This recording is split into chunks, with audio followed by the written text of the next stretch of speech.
three views on the concept of incidence.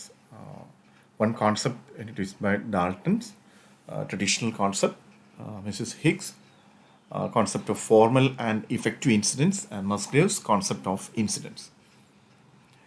First, traditional view of tax incidence or Dalton's view of tax incidence.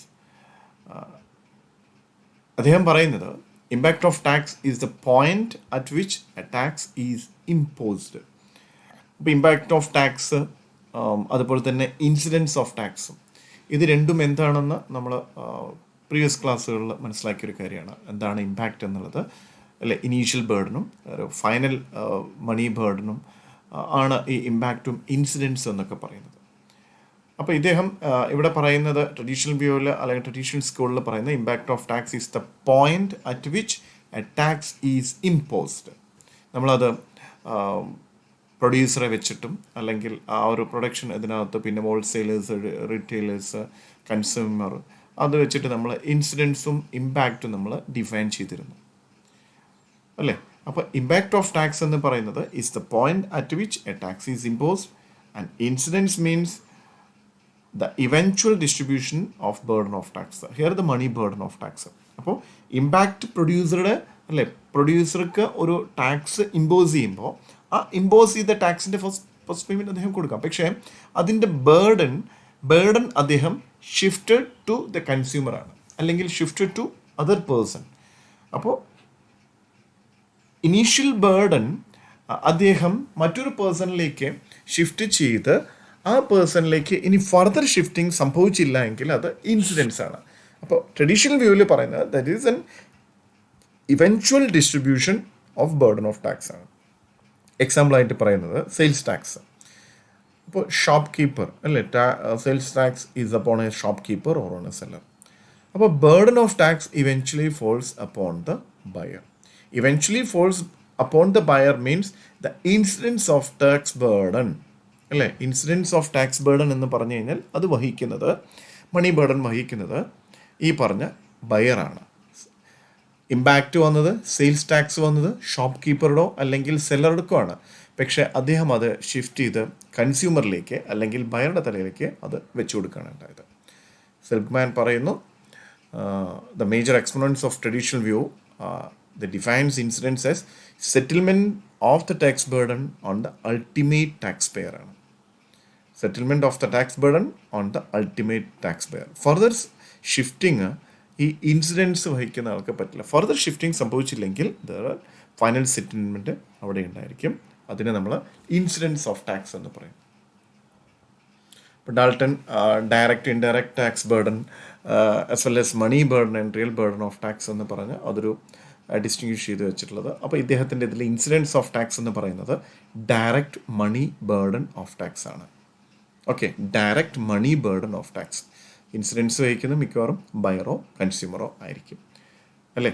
അവരാണ് final burden വഹിക്കുക. അപ്പോൾ അത് direct money burden of tax ആണ്. അതിനെ സംബന്ധിച്ചിടത്തോളം നമ്മൾ നേരത്തെ കണ്ടിട്ടുണ്ടായിരുന്നു, വോളിയം ഓഫ് മണി ഇൻകത്തിൽ അതിൻ്റെ കുറവ് സംഭവിക്കും. കാരണം ഇറ്റ്സ് എ ഡ്യൂറബിലിറ്റി ഉള്ള ഒന്നാണ്. പക്ഷേ ഇമ്പാക്റ്റിൽ അത് ഷോർട്ട് സ്പാനിലോ അല്ലെങ്കിൽ ഷോർട്ട് പീരീഡിനകത്ത് മാത്രമുള്ള ഒരു ബേർഡനാണ്. അത് അവർ ഷിഫ്റ്റ് ചെയ്യപ്പെടുന്നു. ഷിഫ്റ്റ് ചെയ്തിട്ട് അതിൻ്റെ ഇൻസിഡൻസ് അല്ലെങ്കിൽ ഫൈനൽ മണി ബേർഡൻ വഹിക്കുന്നത് ഈ ഫൈനൽ വ്യക്തിയിലാണ്. മിക്കവാറും അത് കൺസ്യൂമറോ ബയറോ ആയിരിക്കും. അപ്പോൾ ഇൻസിഡൻസ് ഓഫ് ടാക്സ് എന്ന് പറയുന്നത് direct money burden of tax ആണ്. ടോട്ടൽ ഡയറക്റ്റ് മണി ബേർഡൻ എന്ന് പറയുന്നത് that is equal to total revenue of the tax ആണ്. ടോട്ടൽ ഡയറക്റ്റ് മണി ബേർഡൻ എന്ന് പറഞ്ഞു കഴിഞ്ഞാൽ അത് total revenue of the tax ആണ്. അപ്പോൾ ഇൻസിഡൻസ് ഓഫ് ടാക്സിനെയാണ് നമ്മൾ money total direct money burden എന്നൊക്കെ പറയുന്നത്. അത് എത്രയാണോ അത് that is equal to total revenue of the tax ആണ്. ഡയറക്റ്റ് റിയൽ ബേർഡൻ പിന്നെ ഇൻഡയറക്റ്റ് റിയൽ ബേർഡൻ ആണ് പറഞ്ഞത്. അപ്പോൾ ഡയറക്റ്റ് റിയൽ ബേർഡൻ എന്ന് പറഞ്ഞു കഴിഞ്ഞാൽ refers to the loss of economic welfare due to the payment of tax. അതാണ് direct real burden എന്ന് പറയുന്നത്. Loss of economic welfare, reduction of consumption or fall in savings ആണ് സംഭവിക്കുന്നതെങ്കിൽ അത് ഇൻഡയറക്റ്റ് റിയൽ ബേർഡൻ ആണ്. അപ്പോൾ direct real burden means a loss of economic welfare due to the payment of tax ആണെങ്കിൽ indirect real burden എന്ന് പറയുന്നത് reduction of consumption അല്ലെങ്കിൽ fall in സേവിങ്സിനെയാണ് നമ്മൾ ഇൻഡയറക്റ്റ് റിയൽ ബേർഡൻ എന്ന് പറയുന്നത്. അപ്പോൾ ഇൻസിഡൻസ് ഓഫ് ടാക്സ് എന്ന് പറഞ്ഞ് അദ്ദേഹം ഡിസ്റ്റിങ്വിഷ് ചെയ്ത് direct money burden of tax ആണ്. അതുപോലെ തന്നെ അദ്ദേഹം പറയുന്നു ടോട്ടൽ ഡയറക്റ്റ് മണി ബേർഡൻ എന്ന് പറഞ്ഞു കഴിഞ്ഞാൽ total revenue of the tax ആണ്. നമ്മൾ കൊടുക്കുന്നത് അത് ഗവൺമെൻറ്റിനെ സംബന്ധിച്ചിടത്തോളം അത് റവന്യൂ ആയിട്ട് വരും. അതാണ് total revenue of the tax എന്ന് പറയുന്നത്. ഈ ഡയറക്റ്റ് റിയൽ ബേർഡൻ പറഞ്ഞു ഇക്കണോമിക് വെൽഫെയറിൻ്റെ ലോസ് ആണ് due to the payment of tax. അത് ഡയറക്റ്റ് റിയൽ ബേർഡൻ ആണ്. Reduction of consumption or fall in savings he call it as an indirect real burden. Mrs. Hicks concept of incidence അവർ പറയുന്നത് between they distinguished between formal and effective incidence of tax. A formal incidence of tax means it's a direct money burden of tax. Direct money burden of tax ആണ് Mrs Hicks formal incidence ആയിട്ട് കാണുന്നത്. Effective എന്ന് പറഞ്ഞു കഴിഞ്ഞാൽ അത് economic effect of the tax ആണ്. അപ്പം direct money burden of tax എന്ന് പറയുന്നതാണ് formal incidence. Economic effect of the tax ആണ് ഇഫക്റ്റീവ് ഇൻസിഡൻസ് ഓഫ് ടാക്സ് എന്ന് പറയുന്നത്. Economic effect of the tax. അതുപോലെ തന്നെ ഫോമൽ അദ്ദേഹം പറയുന്നത് amount of tax paid by the tax pair to the public authorities.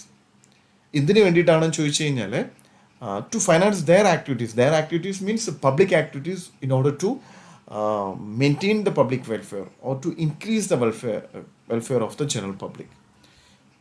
Okay, അപ്പോൾ ഫോമൽ പറഞ്ഞു കഴിഞ്ഞാൽ നമ്മൾ പറഞ്ഞു ഡയറക്റ്റ് മണി ബേർഡൻ ആണ്. ആ ഡയറക്റ്റ് മണി ബേർഡൻ എന്ന് പറഞ്ഞു കഴിഞ്ഞാൽ amount of tax paid by the tax pair to the public authorities to finance their activities in providing collective goods. Formal incidence എന്ന് പറഞ്ഞു കഴിഞ്ഞാൽ ഇവിടെ പറയുന്നത് ഇൻ ടേംസ് ഓഫ് മണിയിലാണ്. It helps in economic planning. ഇപ്പോൾ reduction of tax payers, reaction of tax payers cannot be calculated through formal incidence. അത് calculate നമ്മൾ ഒന്നുകൂടി ഇതിലേക്ക് വരുന്നു, ഇഫക്റ്റിലേക്ക് വരുന്നു. ഇഫക്റ്റീവ് ഇൻസിഡൻസിലേക്ക് വരികയാണ്. ഇഫക്റ്റീവ് ഇൻസിഡൻസ് പറഞ്ഞു കഴിഞ്ഞാൽ economic consequences of a tax. അതാണ് ഇഫക്റ്റീവ് ഇൻസിഡൻസ് എന്ന് പറയുന്നത്. Effective incidence means economic consequences of a tax. The difference between economic order before the tax and after tax is effective incidence of tax. Difference between economic order before the tax and after tax is effective incidence of tax. അപ്പോൾ economic order എന്ന് പറഞ്ഞാൽ എന്തൊക്കെയാണ്? Economic income distribution, consumption pattern, allocation of resources, ഇതിലൊക്കെ വന്നിട്ടുള്ള മാറ്റങ്ങൾ. Okay, income ഡിസ്ട്രിബ്യൂഷനിലെ, consumption പാറ്റേണിൽ, allocation of റിസോഴ്സസിലൊക്കെ ബിഫോർ ടാക്സും ആഫ്റ്റർ ടാക്സും മാറ്റങ്ങൾ സംഭവിച്ചിട്ടുണ്ട്. അതിനെയാണ് effective incidence of a tax എന്ന് പറയുന്നത്. Right. Third concept is the Musgrave's concept of incidence. അദ്ദേഹം പറയുന്നു change in the distribution of income available for private use arises as a result of changes in budget policy. അതിനെയാണ് അദ്ദേഹം incidents എന്ന് പറയുന്നത്. As a result of budget policy, there is a changes happens in the distribution available for private use.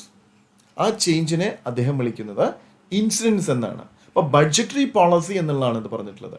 Budget policy അനുസരിച്ചോ അല്ലെങ്കിൽ budgetary പോളിസിക്ക് അനുസരിച്ച് distribution of ഇൻകത്തിൽ change സംഭവിച്ചിട്ടുണ്ട്. Distribution of income available four use, private use എന്ന് പറയുന്നതിൽ ഒരു change സംഭവിച്ചിട്ടുണ്ട്. ആ മാറ്റത്തിനെയാണ് Musgrave incidents എന്ന് പറയുന്നത്. അപ്പോൾ ഈ ബഡ്ജറ്ററി പോളിസി എന്ന് പറഞ്ഞു കഴിഞ്ഞാൽ either may be tax policy or either it may be an expenditure policy. ഇപ്പോൾ 5 ഫോംസ് ഓഫ് ഇൻസിഡൻസിനെ കുറിച്ച് അദ്ദേഹം പറഞ്ഞു. അപ്പോൾ ബഡ്ജറ്റ് പോളിസിയിൽ ടാക്സ് പോളിസി ഉണ്ടാവാം, എക്സ്പെൻഡിച്ചർ പോളിസി ഉണ്ടായിരിക്കാം. അപ്പോൾ specific tax incidence, differential tax incidence, specific expenditure incidents, differential expenditure incidents, and final the budget incidents. ഇപ്പോൾ മോഡേൺ വ്യൂ ഓഫ് ടാക്സ് ഇൻസിഡൻസിൽ മസ്ഗ്രേവ്സ് വ്യൂവിൽ പറയുന്ന ഒരു കാര്യം, ഇപ്പോൾ സെയിൽസ് ടാക്സ് ഇമ്പോസ് ചെയ്യാണ്. New sales tax impose on spare parts of A car. ഇപ്പോൾ seller എന്ത് ചെയ്യുന്നു? ആ ടാക്സ് അല്ലേ, നേരത്തെയൊക്കെ നമ്മൾ പറഞ്ഞിരുന്നു ഇമ്പാക്റ്റ് വന്ന ഇമ്പാക്റ്റ് ഓഫ് ദ ടാക്സും ഇൻസിഡൻസ് ഓഫ് ദ ടാക്സും. സെല്ലർക്ക് അത് ഷിഫ്റ്റ് ചെയ്യാനായിട്ടുള്ള ഒരു അവസരമുണ്ട്. അദ്ദേഹം അത് സ്വാഭാവികമായിട്ടും shifted that tax to the buyer and believes that he will bear the burden of the tax. അല്ലേ, അങ്ങനെ ഒരു വിശ്വാസത്തിൻ്റെ പുറത്ത് തന്നെയാണ് ഈ ബേർഡൻ ഓഫ് ടാക്സ് പ്രൈസിൽ വന്ന മാറ്റത്തിനനുസരിച്ച്, അല്ലേ, ബേർഡൻ ഓഫ് ടാക്സ് എന്ന് പറഞ്ഞാൽ പ്രൈസ് കൂട്ടി കൊടുക്കുക എന്നുള്ളതാണ്. ഇതിൽ ഈ ടാക്സും കൂടി ഇൻക്ലൂഡഡ് ആയിട്ടുള്ള പ്രൈസ് കോട്ട് ചെയ്യും. ആ കോട്ട് ചെയ്ത പ്രൈസിൽ ഈ പറഞ്ഞ കമോഡിറ്റി അല്ലെങ്കിൽ ഈ പറഞ്ഞ ഗുഡ് ഈ കൺസ്യൂമർ പർച്ചേസ് ചെയ്യുമ്പോൾ സെല്ലർ സ്വാഭാവികമായിട്ടും ഇൻസിഡൻസ് ഓഫ് ടാക്സിൽ നിന്ന് രക്ഷപ്പെടുന്നു. പക്ഷേ ബയർ ഇവിടെ നേരെ തിരിച്ച് വിചാരിക്കുകയാണ്. Buyer may decide not to purchase that spare part from a shop. അങ്ങനെയാണെങ്കിൽ സെയിൽസ് ടാക്സ് കൊടുക്കേണ്ടതായിട്ട് വരില്ല. ഈ ഇമ്പോസ് ചെയ്ത സെയിൽസ് ടാക്സ് ഇമ്പോസ് ചെയ്യാനായിട്ട് പറ്റില്ല. ഇവിടെ സെല്ലർ ചെയ്തിട്ടുള്ളത് ഇമ്പോസ് ചെയ്ത സെയിൽസ് ടാക്സ് ബയറിലേക്ക് ഷിഫ്റ്റ് ചെയ്യപ്പെടുകയാണ് ചെയ്തത്. ബയർ അത് വാങ്ങാൻ പോലും കൂട്ടാക്കുന്നില്ല. അതിന് പകരമായിട്ട് അദ്ദേഹം ചെയ്യുന്നത് സെക്കൻഡ് ഹാൻഡ് മാർക്കറ്റിൽ നിന്ന് ഈ പറഞ്ഞ സിമിലർ പ്രോഡക്റ്റ് അദ്ദേഹം വാങ്ങുന്നു, അല്ലേ. അതിന് നമ്മൾ ബ്ലാക്ക് മാർക്കറ്റ് എന്നൊക്കെ പറയാറുണ്ട്. അപ്പോൾ ബയർ എന്ത് ചെയ്യുന്നു, ശരിയായിട്ടുള്ള മാർക്കറ്റിൽ നിന്ന് ഈ പറഞ്ഞ സ്പെയർ പാർട്സ് വാങ്ങുന്നില്ല. അങ്ങനെയാണെങ്കിൽ മാത്രമാണല്ലോ ഈ സെയിൽസ് ടാക്സ് സെല്ലറുടെ മേത്ത് ചുമത്തിയത് അദ്ദേഹം പ്രൈസിലൂടെ ഇൻക്രീസിങ് വരുത്തി മറ്റൊരാളിലേക്ക് മാറ്റാനായിട്ട് ശ്രമം നടത്തിയത്. ആ ശ്രമം ഇവിടെ വിജയിക്കുന്നില്ല. ഓക്കെ, ഇവിടെ ബയർ വിചാരിക്കുന്നത് he may decide to buy a similar one from second hand market or from black market. Black മാർക്കറ്റിൽ നിന്ന് പർച്ചേസ് ചെയ്യാനോ അല്ലെങ്കിൽ സെക്കൻഡ് ഹാൻഡ് മാർക്കറ്റിൽ നിന്ന് പർച്ചേസ് ചെയ്യാനായിട്ടുള്ള ഡിസിഷനാണ് ഇവിടെ ബയർ എടുക്കുന്നത്. ബയർ ഈ പറഞ്ഞ പുതിയ കോട്ടൺ പ്രൈസിൽ ആ പ്രൊഡക്റ്റ് വാങ്ങും എന്ന് വിചാരിച്ചിരുന്നിടത്ത് തെറ്റി. അദ്ദേഹം ബ്ലാക്ക് മാർക്കറ്റിനെയോ അല്ലെങ്കിൽ സെക്കൻഡ് ഹാൻഡ് മാർക്കറ്റിനെയോ ഈ സ്പെയർ പാർട്സിനായിട്ട് സമീപിക്കുകയാണ് ചെയ്യുന്നത്. അപ്പോൾ as a result of sales tax production in black market increases, അല്ലേ. Only because of the increases happens in the sales tax, the production in the black market is increased, because the demand for the product from the black market is increases only because of the increases happens in the prices because of the new sales tax. അങ്ങനെയാണെങ്കിൽ നിയമപരമായി നടക്കുന്ന മാർക്കറ്റിലെ പ്രോഡക്റ്റുകളിൽ ആരും ആകർഷകരാവാതെ ഈ പറഞ്ഞ കരിഞ്ചന്തയിൽ നിന്നോ അല്ലെങ്കിൽ നമ്മൾ പറയുന്ന ബ്ലാക്ക് മാർക്കറ്റിംഗ് ആണ്, അല്ലേ, അവിടെ നിന്നൊക്കെ വാങ്ങാനായിട്ട് അവർ തുനിയാണ് ചെയ്യുന്നത്. അങ്ങനെയാണെങ്കിൽ ഇവിടെ സംഭവിക്കുന്നത് more workers may lose their job while some other find employment in the productive activity carried out for black market.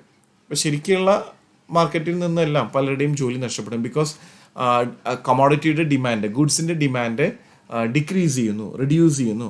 അങ്ങനെ റിഡക്ഷൻ സംഭവിച്ചു കഴിഞ്ഞാൽ ആ സെക്ടറിലെ സംഭവിച്ചിടത്തോളം നിയമാനുസൃതം അല്ലെങ്കിൽ നിയമപരമായി മൂവ് ചെയ്യുന്ന ആ പറഞ്ഞ സെക്ഷനിൽ നിന്ന് വരുന്ന കമോഡിറ്റിക്ക് ഡിമാൻഡ് കുറഞ്ഞു. അതുകൊണ്ട് അവിടുത്തെ പ്രൊഡക്ഷനും കുറയും. അവർ സ്വാഭാവികമായിട്ടും ജോലി നഷ്ടപ്പെടുകയാണ് ചെയ്യുന്നത്. അപ്പോൾ ഇവിടെ ചെയ്യുന്നത് മറ്റൊരു തരത്തിലെ ഈ ബ്ലാക്ക് മാർക്കറ്റിലെ പുതിയ എംപ്ലോയ്മെൻറ്റ് ഓപ്പർച്യൂണിറ്റീസ് എന്ന് പറയുന്നത് ഉയർന്നു വരുന്നു. അവിടേക്കല്ല കുറച്ച് പേരുകളൊക്കെ അവിടേക്ക് പോകുന്നുണ്ട്. പിന്നെ every tax results in wide ranging changes in the economy. ഒരു സിംഗിൾ ടാക്സ് അല്ല, നമ്മൾ നേരത്തെ പറഞ്ഞിട്ടുണ്ടായിരുന്നു, മുമ്പ് കണ്ടിട്ടുണ്ടായിരുന്ന ക്ലാസ്സുകളിൽ കാണാം, ഒരു സിംഗിൾ ടാക്സ് അല്ല, every tax results in wide ranging changes in the economy. ഇക്കോണമിയിൽ അതിൻ്റെ മാറ്റങ്ങൾ ഉണ്ടായിരിക്കും. ഇക്കോണമിയിൽ അതിൻ്റെ മാറ്റങ്ങൾ ഉണ്ടാകുക എന്ന് പറഞ്ഞു കഴിഞ്ഞാൽ ഗവൺമെൻറ് കളക്ട് ചെയ്ത ടാക്സ് പ്രോപ്പർ യൂട്ടിലൈസേഷൻ നടത്തിയിട്ട് മാക്സിമം ബെസ്റ്റ് യൂട്ടിലൈസേഷനിലൂടെ ഏറ്റവും നല്ല റിസൾട്ട് ഉണ്ടാക്കാനായിട്ടുള്ള ശ്രമമാണ് ഉണ്ടാവുക. ഓക്കെ, അപ്പോൾ all changes are mutually interdependent and intertwined with each other. Right? Traditional school analyzes the effect of taxes by dividing the entire effect of tax into two parts.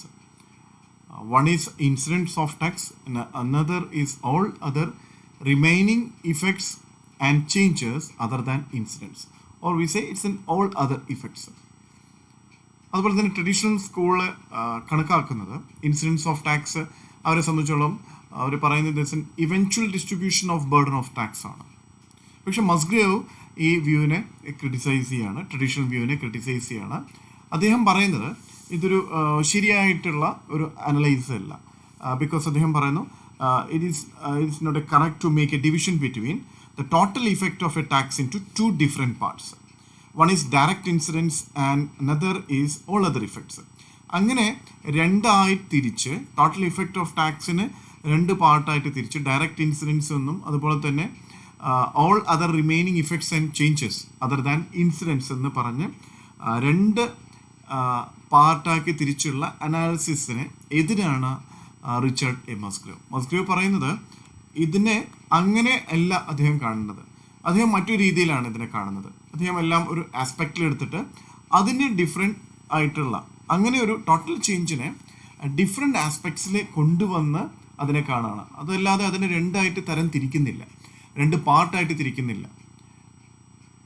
Okay, അതിന് റീസണായിട്ട് അദ്ദേഹം പറയുന്ന all the various elements of total change R mutually independent with each other. അതുകൊണ്ട് തന്നെ traditional view അനുസരിച്ച് രണ്ട് പാർട്ടാക്കി തിരിച്ചുള്ള ഈ analysis എന്ന് പറയുന്നത് റോങ് ആണ് എന്നുള്ളതാണ് മസ്ഗ്രേവിൻ്റെ കാഴ്ചപ്പാട്. അദ്ദേഹം അതുപോലെ തന്നെ അതിനെ ഓൾ എലിമെന്റ്സിനെ അദ്ദേഹം കാണുന്നത് ഒരു ടോട്ടാലിറ്റിയിൽ നിന്നിട്ടാണ്. ടോട്ടൽ ഇഫക്റ്റ് ഇറ്റ്സ് ഓൾനെസ് എന്ന് പറയുന്ന ആ രീതിയിലൊക്കെയാണ് അദ്ദേഹം കാണുന്നത്. അതിനൊരു ടോട്ടാലിറ്റി ഉണ്ട് എന്നുള്ളത് തന്നെയാണ് അദ്ദേഹം പറയുന്നത്. അദ്ദേഹം ഒരു ന്യൂ അപ്രോച്ച് പറയുന്നു. അതിലെ നമ്മൾ നേരത്തെ പറഞ്ഞു, he identify 3 aspects to the total change rather than dividing the total change into 2 parts. One is resource transfer aspect, another is distributional aspect or incidence of tax, and third one is output effect aspect. Resource transfer എന്ന് പറഞ്ഞു കഴിഞ്ഞാൽ അത് അർത്ഥമാക്കുന്നത് transfer of resources from private to public use by way of taxation. Okay, ഇവിടെ നടക്കുന്നത് transfer of resources from private to public use by way of taxation. And distributional ആസ്പെക്റ്റിലും ഇതുപോലെ തന്നെയാണ്. ഡിസ്ട്രിബ്യൂഷൻ ഓഫ് ഇൻകം അവൈലബിളിന് ചേഞ്ച് സംഭവിക്കുന്നു for private use as a result of tax. അല്ലേ, resource ട്രാൻസ്ഫറിൽ കണ്ടത് transfer of resources from private to public use by way of taxation, and by way of taxation change in the distribution of income available for private use. Output ഇഫക്റ്റിൽ പറയുന്നത് changes happens because of tax in the level of output or real income. അപ്പോൾ ഈ 3 അപ്രോച്ചിനും നമുക്ക് അല്ലെങ്കിൽ ആസ്പെക്റ്റിൽ നോക്കുമ്പോഴും ഒരു interdependence ഉണ്ട്. ഈ 3 എലമെൻസിനും ഇൻ്റർഡിപ്പെൻഡൻസ് ഉണ്ട്. അപ്പോൾ അതുകൊണ്ട് തന്നെ മസ്ഗ്രേവ് പറയുന്നത് total economic consequences is considered as tax incidence എന്നുള്ളതാണ്. ഓക്കെ,